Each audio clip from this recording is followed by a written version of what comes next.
Well, hello, everybody. Welcome to another episode of the Becoming You podcast. I am super excited to have Colin O'Brady. I don't even have enough words to describe how much I look up to Colin. We met a year ago, almost, last October in Vermont when I did this incredible challenge called 29029 Everesting. And Colin is one of the co-founders. And ever since then, I've been following him on socials, reading his books, listening to all the podcasts he's ever been on. So welcome, Colin. Thanks for having me. Great to be here with you, my friend. Well, I'm honored because I know you've been on some incredibly big podcasts. So the fact that you said yes to me, to my little podcast, means the world to me. So I want to get right into it. I know you have some incredible stories to share. And one of the things that I was awestruck to find out about you was you went to Thailand right out of college, I believe, right? Mm-hmm. And you Yep. had this horrific accident and your comeback from that. And when I read that story, I was like, holy cow, like what else is possible in our life if Colin can do this? So I would love for you to share that story with us. Yeah. So, after graduating from college, I always dreamed when I was a kid of just traveling and seeing a little bit of the world. My family didn't have a lot of money when I was a kid, but I kind of always had that dream fixed in my mind. So I worked painting houses in the summers through high school and college, and ended up getting an economics degree from Yale. I was a swimmer there, and most of my friends were, go getting the big banking job, the consulting job, and stuff like that. And I kind of threw caution to the wind, I suppose, and was like, well, maybe I'll get into that career later, but I want to, at least before I do that, kind of go spread my wings in the world. And like I said, I didn't have a lot of money, but took a backpack and a surfboard and traveled around the world on a shoestring budget. I was a hitchhiked through New Zealand. I was staying in youth hostels in Australia. I met my now wife, Jenna, on this trip in Fiji. So that was 15 years ago. So I say that was a successful outcome from the trip for sure. But I found myself on this small beach in rural Thailand, as you mentioned, and things went terribly wrong for me. Mostly my own fault, but I saw some guys on the beach jumping a flaming jump rope of all things, and I thought, gee, that looks like fun. So I participated in this activity, and unfortunately I tripped on the rope, this flaming rope. The rope had kerosene on it, sprayed my body, lit my body completely on fire to my neck, and I was basically engulfed in flames. Thankfully, I had the time to jump into the ocean to extinguish the flames, which saved my life, but not before about 25% of my body was burned, primarily my legs and feet. And the next series of weeks were horrific. I was in the middle of nowhere in rural Thailand, so there wasn't proper medical facilities. I underwent 8 surgeries in rural Thailand, where there was a cat running around my bed and across my chest in this very makeshift hospital ICU.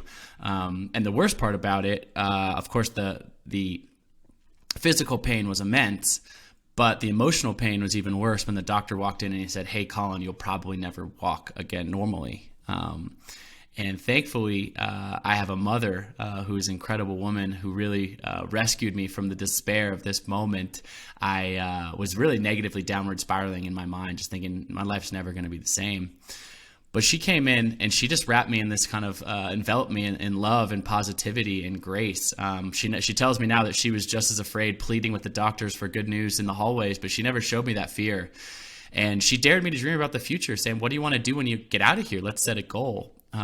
And I closed my eyes in that hospital and I visualized myself one day crossing the finish line of a triathlon, which seemed like a ridiculous goal given how badly I had been burned and what the doctors were telling me was happened. But my mom was like, "Yeah, you can do that." And I call this concept, I didn't call Had you ever had that goal? No, so I was Had you ever had that goal before? I was a swimmer in college, but I never had done triathlon, but I must have seen it on TV or something like that. And I had that picture of well, that's what I would feel like if I was sort of able-bodied and strong again. And so, yeah, that was a big goal for me. And I kind of call this concept, I didn't call it then, but I'm aware of it now, is I call this a possible mindset, which I define as an empowered way of thinking that unlocks a life of limitless possibilities. And it's a core concept of my new book, The 12-Hour Walk, because I believe as human beings, we have so much power and potential to shift our reality, particularly starting with our minds. And my mother certainly taught me this in the depths of this moment. So,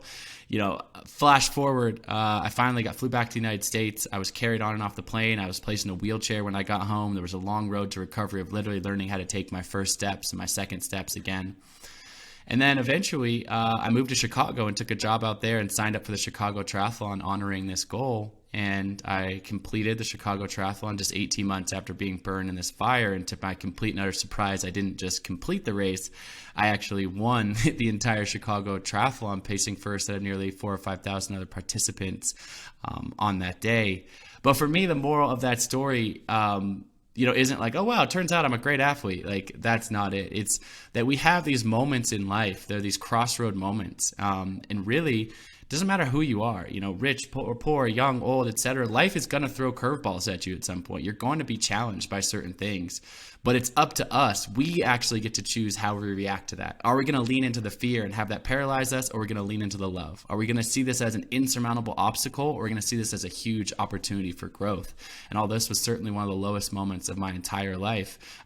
It taught me a lot about resilience, strength, the inner power that we all have. And I humbly sit here with 10 world records now that I set with those same burned legs. I didn't set those records before I was burned. I set them all afterwards. And I'm not sure I would be sitting here had I not gone through that adversity and ultimately learned the inner strength through the difficulty of that challenge. Wow, that is an incredible story, to go from being told that you'll never walk again to within 18 months winning a triathlon, and all because you closed your eyes and tapped into what is my heart desire right now, which, for my audience who are listening, a lot of them are working moms. We have smaller goals by, not necessarily small as in it's not as important, but compared to maybe a triathlon or climbing Mount Everest, it feels comparably, smaller in that sense. But I'm sure there are a lot of days where you felt like, I can't do this. Like, I literally can't take another step, right? Literally and figuratively, I cannot take another step. Yeah. So what kind of a support system did you have, or what kind of like a mental attitude? Where did you learn how to develop this mental attitude? Because most people will probably throw in the towel. Yeah, I think it's been built iteratively over time. I certainly, have been fortunate to have some incredible support systems in my life. I mentioned my mother, who is a hugely positive influence. My wife, Jenna, who you've met as well, is a hugely positive influence in my life. And she, we've dreamed up all these records together and built them together. And she's been in my corner as my business partner and my romantic partner for all of these years. And so that certainly has been huge. I think that the other thing is that, it's not like you have to go from 0 to 100. It's not like, go from never climbing a mountain to being on the summit of Mount Everest, right? Like, these things are iterative. But more than anything, I think that it goes with sort of a consistent focus over time of stretching and reaching yourself. When I summited Mount Everest for the first time in 2016, there was I got to the summit. It was been my childhood dream. I was so elated to be there. And I've been dreaming about it since I was a little kid, and I was 31 years old when I finally made that summit in 2016. I look down on the ground and I see a bunch of small rocks, and I reach down with my gloved hand and I pick up this small rock off the ground, a little pebble, and I put it in my pocket. And I've carried that pebble in my pocket for many years as a reminder of kind of what you're talking about, which is even Mount Everest, even the biggest mountain in the world, is really just a bunch of small rocks stacked on top of each other. The way I think about it is many steps leading to the summit. Long before I even got to that mountain, my life, small, bit by bit, learning, struggling, overcoming, even this fire accident gave me a little bit more resilience and strength. And so when I think about, giving up, to me, it's not so much about a binary, like I'm doing it all or I'm doing nothing. It's like, what can you do every single day? What one small step can you do to improve that? Whether that's, as you mentioned, a lot of your audience are working mothers. It's like, how can you manage your time more effectively? How can you show up just a little 1% better for your kids and be a little bit more present, tomorrow, the next day? And those little, it's really, when you look at achievement or really just fulfillment over time, it really breaks down more often than not to small amounts of 1% gains and consistency over time, rather than some massive sweeping, I'm going to change everything about my life tomorrow. Decisions like that rarely stick. I think you made a really good point there, just relating it back to our culture. I think maybe we grew up in an environment where our parents only recognize the really big things, right? Like the when you get into Harvard, or when you get into Stanford, or when you get that A, or when you win that race, and everything else kind of falls by the wayside. And when you get to be an adult, we really adopt that all or nothing attitude, which is so detrimental to us. And one of the things that I really coach my clients on is how do you get into the habit of celebrating every single win that you have? Because that's another one of the things that I took away from the mountain on 29029 is don't just wait to celebrate yourself when you get to that 17th climb, right, on the Vermont mountain. It's celebrate every step that you take on every climb that you're going on. And that is really what kept me going through the night. Absolutely. For sure. It's like you get there. I mean, I remember meeting you at Vermont. You said, I've never really run a 5K. I haven't done a lot of stuff like this. And we're looking at a 36-hour endurance challenge with no sleep where you literally are climbing the vertical equivalent of Mount Everest. Like, wow, that's a pretty big goal to bite off. And, people ask me all the time when they come to my events, like, what's the goal? And I said, or what's the strategy? And I'm like, look, you stand here at the bottom of this mountain and you think 17 times, like one time up this is challenging, 17 times. It's like, just seems insurmountable. But then you say like, well, can you take 5 good steps and 5 more after that and 5 more after that, or 1 more lap after that? Or we always say, at the event, you get off the chairlift, we say, don't go into the lodge, just turn right and start the next lap, just get going. And I think that is so, such a good metaphor for life in general, which is, if you can make each step in front of you the best step that you possibly can be, ultimately those steps lead up to maybe that larger achievement. But more importantly, you're ingrained in the process, right? The thing is about only being fulfilled by this outcome or this summit moment or something like that is it also means that you're mortgaging the present for the future, right? You're mortgaging the present for the future. You're not embracing the process. And I think more than anything in what you're talking about with folks in your audience and some of the prevailing cultural elements of, ingrained in people's psyche there, it's like, we have to have gratitude every single day we're alive. And maybe every day is not going to be the biggest highlight, but can you get something out of every single day, not just wait, for that one moment? Because even our peak moments, they're fleeting. They only last, for so long. You're only excited that you got into Harvard for, a little bit. And then before you know it, you're doing homework and you're stressed, you have a paper due and whatever, all this stuff like that starts to stack up on you. So you got to be able to enjoy the process along the way for sure. Yeah, that was one of my biggest takeaways was enjoy the process, enjoy the pain, right? Enjoy the discomfort, because that's one of the things that you say is, I didn't enjoy the moment that was a 10 in my life. It's because I had the one that the 10 feels so sweet. And I always love that from you. Yeah. Yeah. No, I mean, I'll expand on that. For those who haven't sort of heard this, something I've written about a lot in my books, which is I kind of think about life on this scale of 1 to 10, 1 being our lowest low moments, these hardships, these heartbreaks, these big challenges, burning yourself in a fire, Thailand, whatever that is. And then 10 being these high moments, these moments of achievement, these moments of success, these moments of elation, or maybe it's the day your first child was born, just these, really peak moments in life. And we get into this habit where we're like, oh, I want all the 10s. I want as many 10s as possible. So do I, to be clear. And I don't want any of the 1s. But when I really think about this in my life, I think about all my 10s. When I made my first solo, the world's first solo crossing of Antarctica, I get to the side, get to the other side for 54 days alone on the ice, struggling over there. And then it's this big achievement in my life. It's a 10 for sure. But I didn't get that 10 in spite of my 1s. I got this 10 because of the 1s, because inviting the challenge, the discomfort, the hardship, of that. Or I think, obviously as a man, I will never know the feeling of childbirth, but childbirth, I think, is a great example of this, right? Like, it is hard, 9 months of pregnancy. It's painful, obviously, in the birthing process. And then you're handed this baby and you instantly just fall in love. It's a 10. It's a great example of true contrast of the 1s and 10s. And I bring that up because 2 things. One, I think too often people are so afraid of 1s or hedging against that they get stuck in what I call this zone of comfortable complacency, kind of between 4 and 6, just kind of on autopilot right in the middle, like just it's fine, everything's good. And that doesn't lead to those peak arcs because you're hedging against the 1s. The other thing is a reframe on my own thoughts, and you mentioned it a little bit there too, is embracing that challenge. You're hiking 29029, halfway through you're exhausted, but you're like, but I'm out here, I'm living, I'm doing this. And when I have those difficult moments, it's not like I'm a masochist, like I want more 1s in my life. But when I do inevitably feel that discomfort, that pain, I've taught myself how to kind of embrace that, how to smile and say, oh, like, I'm feeling this right now. This is actually opening the door to a 10. I'm actually inviting the peak arc or the pendulum to swing all the way back the other way rather than kind of just being in the numbness of the middle. I love that because what I try to get people to see or coach them through is it's okay to feel our hard feelings. I think a lot of us don't want to, so we stay in that Yeah, 4 to 6 zone. It's like everything's fine. You don't really want to take apart your life and look at what's going on, what's making me unhappy, what is the stuff that I'm suppressing and repressing, and I don't want to break apart to rebuild it, right? Because breaking and dismantling something that's not working in your life leads to a one. But so many of us just want to stay in that totally. 4 to 6. But because we think I don't have what it takes to handle the one, and that's why we are never able to get to a 10.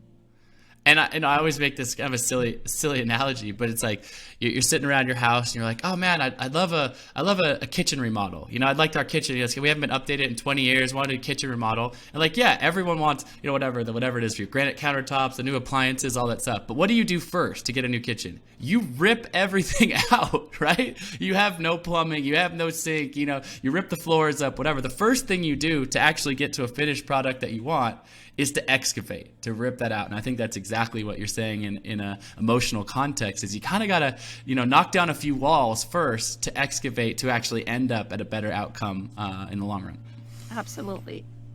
So one of the questions that one of the questions I had, you already sort of answered was my kids love you. They met you very briefly at 29029. And when I told them I was interviewing you today, they were so sad they weren't going to be home to say hello. But one of the questions they had for you was, how did he even come up with the idea to climb Mount Everest? And I know you mentioned that this is a dream you've had from a very young age. So how old were you? How did, as a little boy, suddenly you were just climbing Mount Everest sounds like a lot of fun.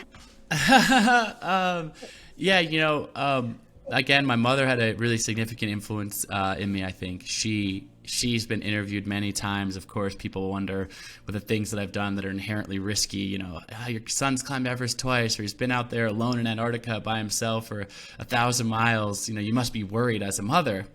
And she always says, of course I'm worried. Of course I'm worried every single day for him.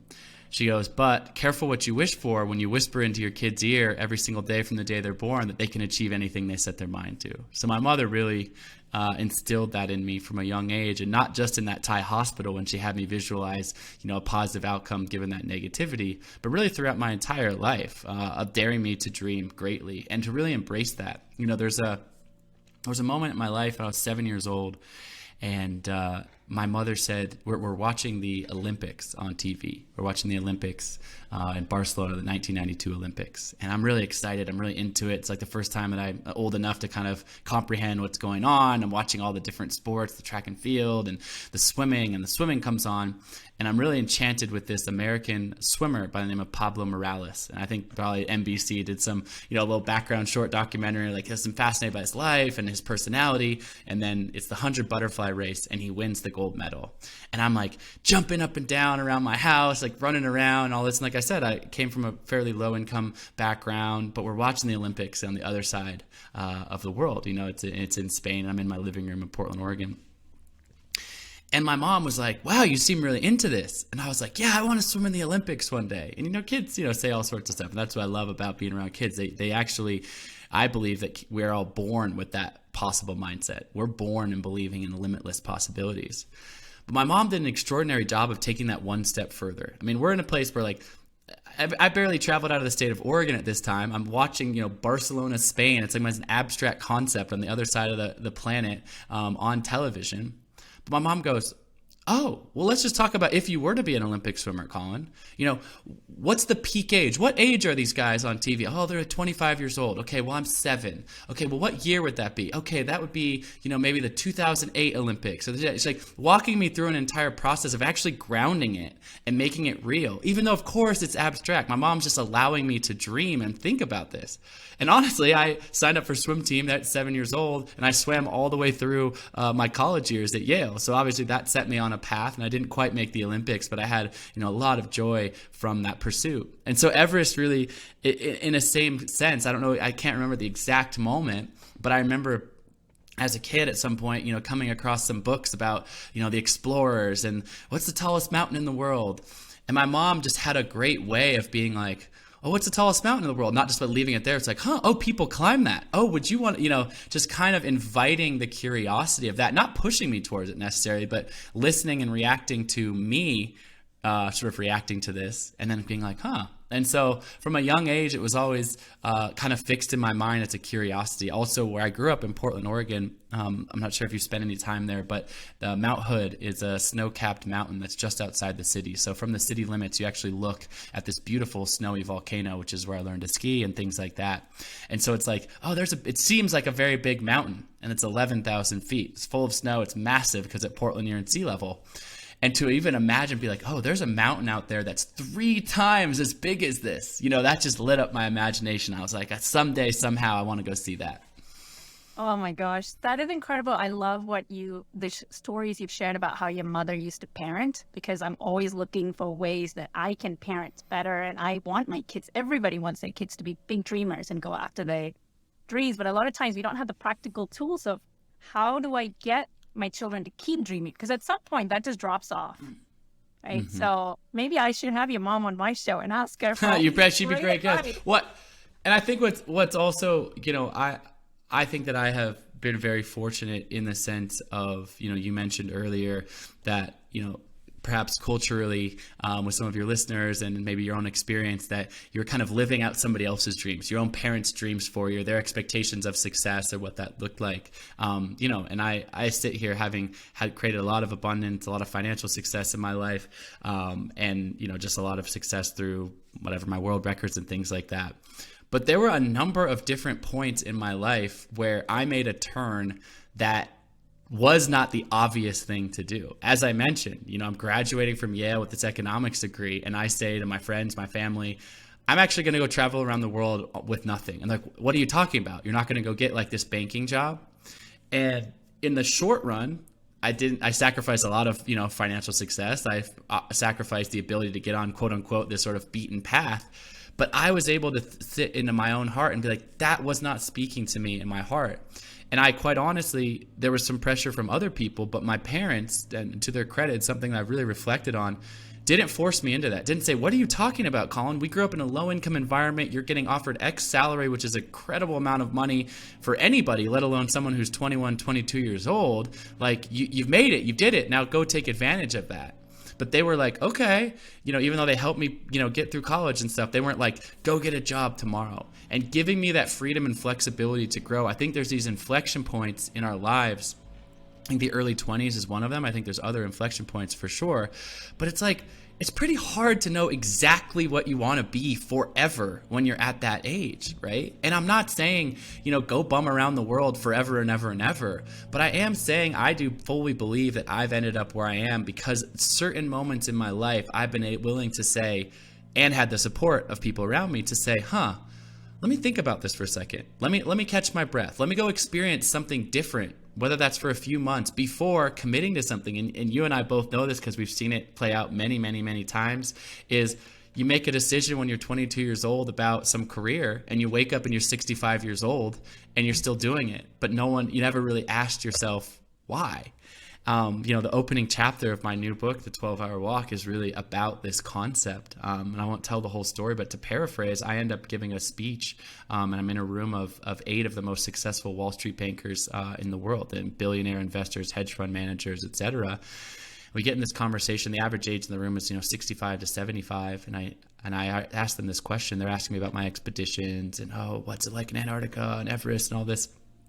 And I asked this room of seemingly incredibly successful guys, I said, so what's your Everest? My Everest was to climb Everest when I was a kid, but like, what's your Everest? Trying to invite them to talk to me about sort of their hopes and their dreams and their goals. And the room falls silent. They don't answer. And it's like this awkward moment. I'm like, did I say something weird? It's kind of a weird, but it passes. As I'm getting ready to leave, take the elevator down, a guy from the table taps me on the shoulder and says, Colin, before you leave, would you mind if I talk to you for a second? And I said, sure. This guy, if I had to guess, late 70s, maybe 80 years old, older man. And he starts getting emotional, which I was surprised given the context, this very powerful, man, masculine guy. He gets emotional and he goes, I'm sorry for my friends back there. You asked us all a very important question and none of us answered. I said, oh, it's okay. And he goes, no. He goes, I've made more money than you possibly could ever imagine. And he goes, but there's not a day that goes by that I don't think about this moment when I was 12 years old on a rowboat at summer camp and the peace and the tranquility and the way I felt in my body. He goes, but I never had the gumption to actually ask myself that question, what's my Everest, throughout my life. He goes, I've summited a lot of mountains. I've summited the biggest mountains, but they weren't my mountains. They weren't my hopes. They weren't my hopes and my dreams. And then he just kind of leaves it off of going, I wonder what would have happened if I had taken that inflection point. It's probably too late for me. And I opened my book with that story for a reason, because that just hits home for me with the external validation. Like, everyone in the world is telling this guy, I'm sure his parents, his family, everything, you're a billionaire, you did it, you made it, you're like the most successful person on the planet.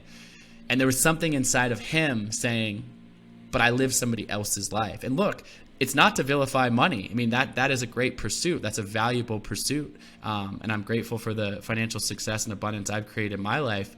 But it's to say, if you're the answer to that question, what's your Everest? There's no right answer. Yes, maybe it's making millions of dollars, or it's impacting millions of lives, or it's starting that business, or it's leaning into your family as the best mother or father or spouse that you can be. It doesn't matter what the answer is, but being clear on your values, your actual values, and pursuing that, and not letting this sort of societal pressures or this pressures within your own community force you into living a life. Because I think that no matter how much quote unquote success, external success you might get, at the end of the day, deep inside if you're going to be fulfilled by that. Yeah. Which, this conversation really opens me up to the actual next question I had, serendipitously, is learning to listen to your intuition, right? Something inside of you told you, hey, like getting a corporate job right out of college just does not feel right to me. Like, it's illogical, it's crazy, doesn't make any sense, but this is what I want to do, which is I want to go backpacking with literally no money around the world. Like, that's what lights me up right now. And then there's another story, a very moving, touching, painful story about a mountain that you decided not to summit in Pakistan. And we can go into that story a little bit, but you were also led by your intuition at that point, which ended up saving your life. Yeah. And so I would love for you to go into that story and also talk about, how have you tapped into learning to listen to your intuition? Because that's something so many of us struggle with when we've always been trained to listen to people outside of us. And sometimes we feel like I'm not connected at all. Like, I have no idea what my intuition is saying. And that's a normal feeling to have when you've never had that sort of communication. But I would love to hear your thoughts on that. Yeah, I fundamentally believe that, intuition is something we all have the power to harness, and it's potentially one of the most important superpowers, I suppose, that we all have. It's this inner voice, this inner knowing. But as you mentioned, certainly with societal pressures, but also with iPhones dinging all the time and to-do lists and got to drive the kids from here to there, whatever, like, we can just get very busy. We can. I mean, I'm a very busy person as well. And you can kind of stop listening to that, to take that moment to tap in. I've had a long-standing meditation practice for the last 10 years or so. Really started with Vipassana meditation, doing these 10-day silent meditation retreats, which have allowed me to at least cultivate some self-awareness over time, which has helped me have that sort of a little bit closer tie-in to intuition. But it's also a belief in that, right? It's a belief that there is actually this inner voice and that you should trust it, right? Certainly, that's been amplified. As you mentioned, I was on K2 in Pakistan, the second tallest mountain in the world, a year and a half ago. And I won't tell the whole story, but basically, long story short, got into a pretty difficult situation. We're pushing for the summit, 24,000 feet on that mountain, there with a couple of the other best mountaineers in the world. And it was for the summit push, been there for 2 months, about to make this historic summit of this mountain. And, a few things had kind of a little bit had gone wrong, but everyone else was like, we're still going, we're going to still go for it. And I'm like the guy who always pushes through. Like, you don't cross Antarctica or summit Everest twice, with things that I've done, without having sort of that perseverance, that grit to be able to kind of push it when things get really difficult. And so that's a lot of my own personal identity, not just internally, but also externally, right? Like, my public image and my likeness is built on like the guy who does hard things. And in this moment, I sat with this in this moment, and all of a sudden this deep inner voice says to me, don't go. Like, don't go. And I'm like, what? Like, I'm like confused. I'm like confused with my own self. What are you talking about? Don't go. And it was louder and louder, this voice inside of me. So I kind of closed my eyes and kind of tapped into a quick meditation inside this tent at 24,000 feet in Pakistan. And it was very clear. My inner voice was telling me, don't go. And so I tell the other guys, I said, hey, I'm actually going to turn around and go back down, but, I'm wishing you guys all the success for the summit. We'll celebrate you when we get back down to base camp tomorrow. And, as you mentioned, it's a really sad story, which ultimately, over the next 24 hours, I would lose 5 of my friends would die on that mountain in a series of accidents. And, quite literally, my intuition, whatever that is worth, saved my life that day, I think. And, that's obviously a really hard story and really sad and really tragic, but it's also, to me, a true exemplification and a gratitude for me of being able to listen to that inner voice. Now, tapping into that can be difficult, but I believe we all have the ability to tap into it. My new book, The 12-Hour Walk, and I know you've done this, is really an invitation for people to take a 12-hour walk of their own. Doesn't matter how far you go. Doesn't matter if it's 1 mile or 50 miles, take as many breaks, but it's an invitation to take a day, no music, no podcast, a day alone in your thoughts. And again, the book itself dives into all the different layers of mindset and a bunch of limiting beliefs we can overcome. But one of the most powerful and potent, I think, is this idea of tapping into intuition. And I say in that chapter, when I talk about intuition as it relates to the 12-hour walk, as an on-ramp or an invitation to really tap into that, is saying, you might have some big question you're facing in your life right now. And I'm just this way. Can be a very logical thinker, where I'm like, okay, I got to make the to-do list. Okay, here's the pros and cons of this decision, this or that or the other thing. Let's say you get offered some big job and it's on the other side of the country, and it's a huge career opportunity. But your kids are, maybe they're 12 years old and they're like engaged in their community and sports at school, or just they're happy where they are, right? You got your kids like in a good spot. And you're like, okay, I got to make a big decision. Do I uproot my family and fly across the world and start over again, but I'm going to have more money at this job? Or do I stay put? I don't know what the answer is. I can see the merits of both of those things. I could do the pros and cons all day. But what I would say is that the answer, actually. It's the inner knowing knows that answer. And so the 12-hour walk, part of the methodology of the 12-hour walk, is this invitation to allow that, to actually say, okay, I'm mulling this big thing, but let's not do the pros and cons. Let's not do the endless to-do list. Let me just sit into the somatic sensation inside of my body. Let me quiet my mind down, away from the music, the podcast, the constant dinging of your phone or whatever, and listen in. And I've given that advice to a lot of people as they've embarked on the 12-hour walk, and unequivocally people come back and they say, you're right. Like, I did know the answer, and now I'm going to make this decision as a result of that. So there's a lot of other ways to tap into that, but I'm definitely a firm believer that we have the ability to do that. And that's not to say, dissuade logic, and that's not to push aside, some other processes and certain things. But I believe fundamentally, particularly in some of these big decisions, it might not be a life or death stake situation, like it was for me. But I'll also push back on say it kind of is a life or death situation. Like with the big decisions you make in life, like I'm going to follow this career path for the next 30 years, or I'm going to marry this person and raise a family with them, or I'm going to make these decisions for my kids. Like those are decisions that have huge amount of impact on your life over time. And so in a strange way, they are maybe not life and death like you're alive or dead, but life and death in terms of fulfillment and purpose, and depth of your experience of as a human being. Thank you. I have been learning how to tap deeper and deeper into that intuitive voice. And when I started to trust it more, and it starts to get louder when you start to trust it and actually take action on what it's telling you to do. Like the best stuff in my life has turned out because I listened to my intuition. Like 29029. Like it made no sense as to why I was gravitating towards this thing. It was like, it just kind of popped into my world out of nowhere from a mentor that, I look up to, and she'd done it. And as soon as I read about it, something inside me just said, you got to do it. You got to do it. Like that voice would not go away. Within 2 days, I was signed up, and when I decided to quit my previous career and became a life coach, that was also such a strong knowing. Like it's not a knowing to anybody else. It doesn't make any sense from the outside, but on the inside, it's like this ring, the bell is just going on, ding, ding, ding, ding, ding, ding, ding, and totally. And I love what you say about it gets louder. When you start to trust it, it gets louder and you start to have more faith in it. And that certainly happened for me throughout my life. And I can't really point to any instances where it steered me wrong, honestly. Like it really continues to steer me in the right direction. So. Yeah. So I know we're running short on time. So I wanted to end with this question. So one of the things that my audience fears is failure, is making mistakes. Mm-hmm. They are perfectionists and they are terrified of making mistakes. They just want to get it right, and they want to get it right first time.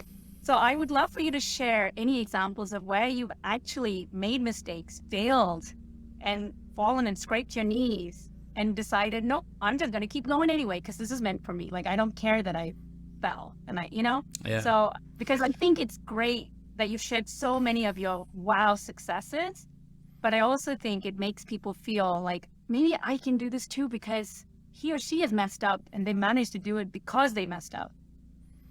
Totally. So, I mean, I love to say this line, which is winners lose the most. Winners lose the most, because I believe that it's so easy to look at, oh, this achievement or this success or whatever. But more often than not, like, that's built on the experience of actually losing, of actually failing, however you want to categorize that. Yes, I have 10 world records. I also spent 20 years before that trying to make the Olympics in 2 different sports, and I failed. I did not make it as a swimmer. I did not make it as a triathlete, and I dedicated 20 years of my life to that. And I would not have necessarily known that that was leading me toward, walking across Antarctica solo or climbing Everest a couple times, or the various things. But it turns out that my dedication to that craft actually built some strength, some reps, some mental resilience, etc. One a massive failure that we've already talked about that's obvious, which is jumping a flaming jump rope and lighting your entire body on fire. Like, that's just a massive mistake. Like, there's just no other way to characterize that. That said, as I mentioned before, I learned something from that experience. I learned a lot from that experience. And if I had people ask me, if you had a time machine, would you go back and tell your 22-year-old self to not jump the rope? I would let my 22-year-old self jump the rope, because ultimately I learned from that. And so to me, I recategorize this word failure. I say, I either win or I learn. I either win or I learn. And I have learned so much throughout certain setbacks. I think the bigger fear is in not trying. To me, that's the only failure. The only failure is truly in not trying. To say, oh, I'm not going to take that risk. I'm not going to start that business. I'm not going to lean into this opportunity or that opportunity, because what if I fail? It's you. You showed up at 29:29 and you were candid with me on the first day. You're like, I have no idea if I can pull this off, because you have no framework or context for it. So you're like, this seems ridiculously hard. But you were there and you did 1 lap. Then you learn from that. You did the 2nd lap. You learn from that. You're tired in the middle of the night. Okay, I better eat some more food. You're figuring it out along the way. But most people, I applaud people for saying, you're just trying something. I remember this moment where when I was doing my solo Antarctica crossing, it's a big deal for me. It was the most difficult challenge I've ever faced in terms of expeditions. And I get dropped off on the frozen continent. I trained for a year. I prepped for it. No one in history had ever completed this crossing. The eyes of the world were on me. The New York Times had just been this big feature on me to do this. I get dropped off on the frozen continent. And on hour 1, day 1, I can't pull my sled. And you've heard me tell this story before, but I'm crying 1 hour in. I've got 1,000 miles to go. I haven't even gone 1 mile, and I can barely pull my sled. I'm like, oh my God, like, I'm failing on day 1, hour 1. And I start crying. And what happens when you cry and you're in the middle of Antarctica and it's minus 30 degrees? Well, it turns out the tears, they freeze to your face, which is an even more pathetic, horrible feeling. And so I have a satellite phone with me, and I call home to my wife.